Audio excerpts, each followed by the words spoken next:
Muli giniit ng National Food Authority na nananatiling sapat ang supply ng bigas sa bansa. Sinabi naman ng ahensya na huwag gumawa ng spekulasyon ukol sa supply ng bigas at hintayin ang kabuoang produksyon ng mga magsasaka ngayong taon. Si Sam Ramirez sa detalye. Muling pinabulaanan ng National Food Authority na may kakulangan sa supply ng bigas bungsod ng pagtaas ng presyo nito. May sapat tayong bigas. Yung ating pong mga local production ay ngayon po nag-umpisa na.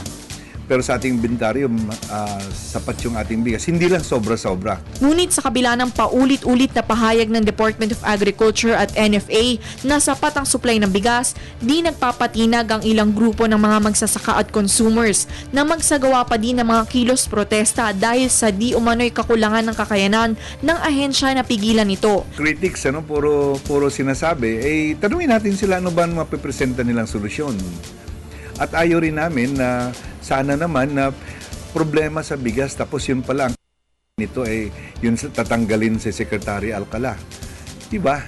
Yung ganun, no? Yun pa ang dulo, hindi naman solusyon. No? Kung meron silang mga obserbasyon tungkol sa pamamahala, then magbigay sila ng solusyon. Hindi yung solusyon yung masyado namang obvious na nag-i-interest din naman sila sa mga posisyon. Hinggil naman sa mga bumabatikos na hindi maaabot ng mga ahensya ang 2013 Rice Self-Sufficiency Target, ang tugon naman ni NFA Director Esto Perez, magkaalaman na lang sa pagtatapos ng taon at huwag pangunahan ang magiging resulta dahil nasa panahon na naman ng pag-ani ang mga magsasaka. So for now, it's mahirap sabihin na hindi pa tayo sufficient.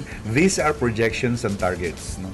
Ang titinitingnan natin yung actual na performance natin sa 2013, then that's the time masabi natin talaga palang kulang tayo or sobra-sobra tayo or sapat lang tayo.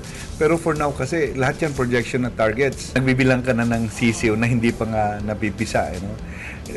Kung nagbibilang ka ng sisiw na hindi pa napipisa, hintayin natin pag napisa lahat. Saka tayo magbilang ulit, teka muna, bugok pala yung iba. At least yun, mas actual yun.